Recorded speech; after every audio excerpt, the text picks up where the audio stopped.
Deputado, o que prevê a Lei 4.771 de 1965, que instituiu o Código Florestal Brasileiro?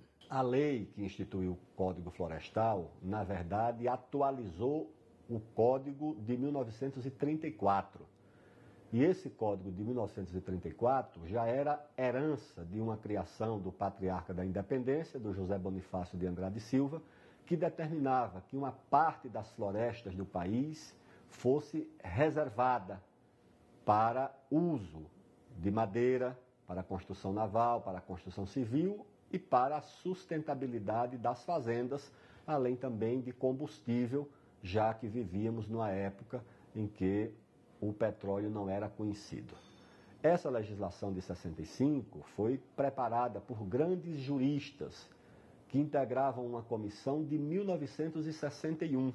Portanto, quando o governo militar votou o projeto, não votou o projeto criado no governo militar, mas sim discutido já com muita antecedência. Eu diria, em resumo, que é um código bem feito, mas que foi profundamente alterado nos últimos anos, o que fez com que quase 100% dos agricultores do país fossem para a ilegalidade. Que tipo de medidas são feitas para proteger a biodiversidade? A biodiversidade passou a sofrer uma proteção maior quando essa reserva legal, que era uma reserva de sustentabilidade da propriedade e do Estado, passou a ser uma reserva de biodiversidade, de proteção da natureza, onde você não pode mexer na madeira, na planta, nos animais, uma reserva biológica e uma reserva de biodiversidade, uma reserva florestal.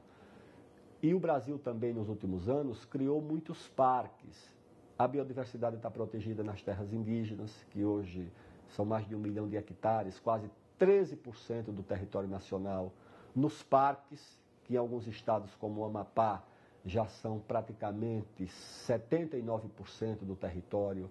No estado do Amazonas, que tem 1.600.000 quilômetros quadrados, mas 98% de mata e cobertura vegetal nativa.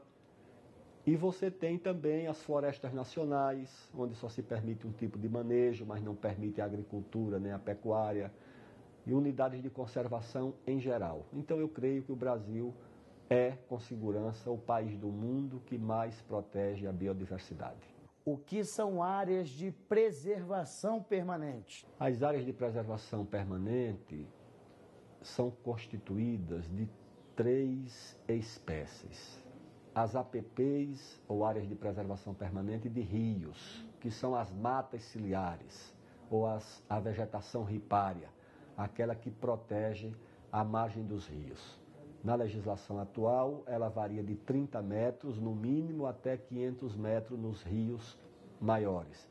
Tem como finalidade proteger os cursos d'água contra a erosão, contra a penetração de veneno defensivos agrícolas, permitir a reprodução de uma parte da fauna e da flora que nasce ou que vive perto desses cursos d'água.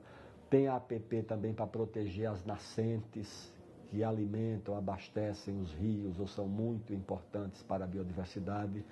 Tem a área de preservação permanente de morro, ou chamada de topo de morro, que é um terço do morro mais próximo do cume, porque essa área pode ser frágil mediante a ação da chuva e da erosão, pela sua inclinação. Qual a função das reservas legais? A função da reserva legal, antigamente, era a de sustentar o Estado e a propriedade. Nós vivemos um tempo, no século XIX, onde a madeira era a base da construção naval, os barcos todos de guerra e os mercantes eram de madeira. Era o combustível da época, porque os engenhos queimavam principalmente madeira. Usada na construção civil, as casas, as pontes, as cercas, morão de fazenda, cancela, o cabo da enxada, do machado, da foice. Os instrumentos também usavam muito a madeira.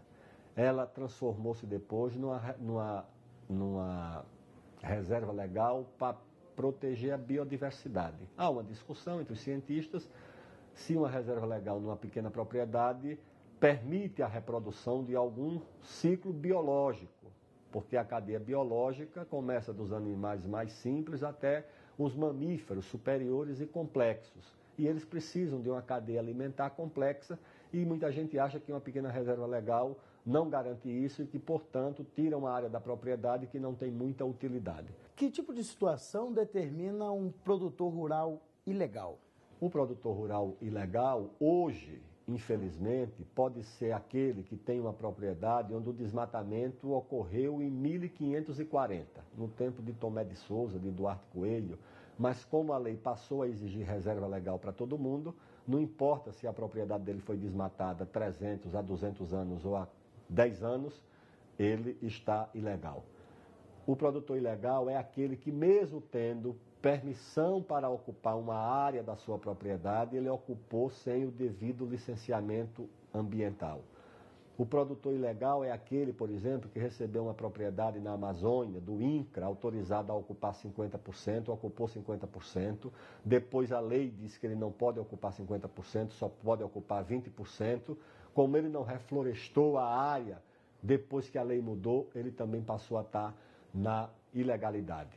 É aquele que derrubou uma madeira, mesmo que tenha sido por uma necessidade extrema, mas para fazer um cabo de enxada, para fazer um cabo de uma foice, para consertar a própria casa na área rural onde ele mora, também ficou na ilegalidade. É aquele que esperou uma autorização do IBAMA para ocupar parte da propriedade que ele podia ocupar, mas o licenciamento não saiu e ele ocupou por conta própria, também ficou na ilegalidade. É aquele que não tem reserva legal averbada, ou seja, a parte exata que a lei exige de 20% na Mata Atlântica, 35% no Cerrado e 80% na Amazônia. Se ele não tiver toda essa reserva legal, o que acontece com mais de 90% dos agricultores, ele também está na ilegalidade. Aquele que podia ocupar uma faixa depois de 5 metros da propriedade, porque a lei autorizava, e quando a lei mudou para 30 metros, ele não reflorestou essa área de 25, ele também passou a estar na ilegalidade. Aquele que respeitou os 100 metros, mas a lei passou a obrigá-lo a ter 500 metros de mata ciliar na margem, e ele não completou, ele também está na ilegalidade. E ainda destacando que tudo isso ele tem que fazer por conta própria, tirar dinheiro do bolso para reflorestar ao custo médio de 8 a 12 mil reais o hectare, de acordo com o tipo da vegetação e com o estado onde esteja situada a propriedade. Quais as principais mudanças propostas no projeto em tramitação na Câmara?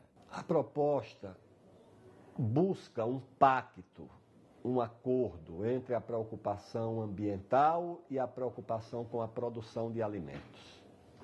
Qual é o centro da preocupação?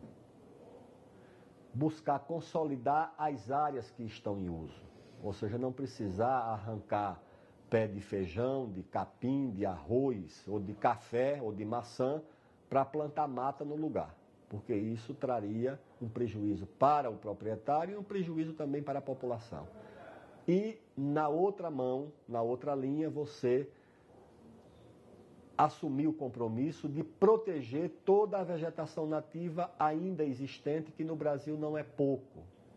É o país que tem mais área protegida do mundo. Quais os benefícios que o novo Código Florestal brasileiro trará aos ruralistas e agricultura? O Código procura trazer benefícios para o meio ambiente, que mesmo com a legislação de hoje não está protegido, tanto é que os desmatamentos continuam, né? Garantias de que o Brasil protegerá com maior eficácia o meio ambiente, recompor a proteção dos rios, onde essa proteção não existe, tornar de fato a lei em vigor uma lei que possa ser cumprida, que hoje não é cumprida, e ao mesmo tempo beneficiar os agricultores, aqueles que produzem alimentos, dando segurança jurídica de que não serão multados, autuados ou vítimas de uma legislação que não pôde ser cumprida, tanto é que o governo adiou a entrada em vigor do cumprimento de uma lei que o próprio governo descobriu que não tinha como ser cumprida. Quando o projeto deve ser votado e em quanto tempo poderá entrar em vigor? O presidente da Câmara marcou a votação do projeto para os dias 4 e 5 de maio, o que pode acontecer com exatidão ou não, mas a previsão é essa. O projeto vai para o Senado.